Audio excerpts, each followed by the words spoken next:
भगवत गीता से जो सबसे महत्वपूर्ण और पहली सीख मिलती है वह है फल की आशा मत करो बल्कि कर्म करो।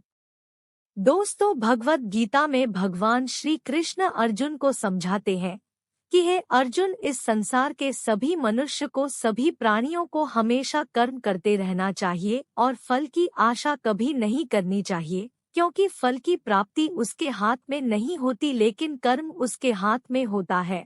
और जो व्यक्ति समर्पण भाव से अपना कर्म करता है उसे पर देने के लिए तो मैं तो बैठा हुआ हूँ, इसलिए हमेशा कर्म करते जाओ, फल की उम्मीद ना करे, क्योंकि कल की उम्मीद करने से आप अपने कर्म से ध्यान नहीं दे पाएंगे।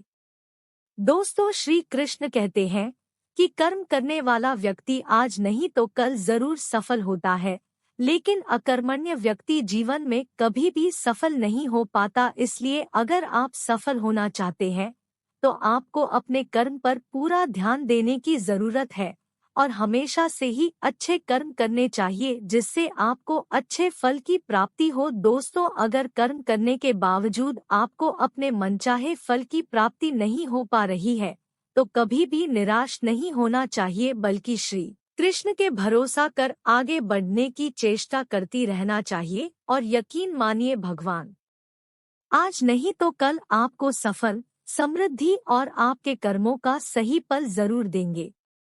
भगवत गीता में श्री कृष्ण द्वारा जो दूसरी सीख हमें सीखने मिलती है वह है कि हमेशा हमें अपने धर्म के अनुसार काम करना चाहिए। अर्थात यदि कोई बच्चा विद्यार्थी है तो उसे पढ़ने में ही ध्यान देना चाहिए। सैनिक को अपने देश की रक्षा, राजा को अपने प्रजा की रक्षा और सेवा, माता पिता को अपनी संतानों को प्रेम, बच्चों को अपने बूढ़े माँ बाप की सेवा तथा शासक को शासन करना चाहिए। दोस्तों से यह कहना चाहते हैं कि हर व्यक्ति अपने कर्म यानी अपनी ड्यूटी को सही रूप से करेगा तो इस समाज में हमेशा संतुलन बना रहेगा, फिर कभी भी किसी को किसी से परेशानी नहीं होगी। दोस्तों, भगवत गीता में श्री कृष्ण द्वारा जो हमें तीसरी सीख मिलती है वह है बदलाव का नियम। दोस्तों, श्री कृष्ण कहते हैं कि बदलाव ही जीवन का नाम है।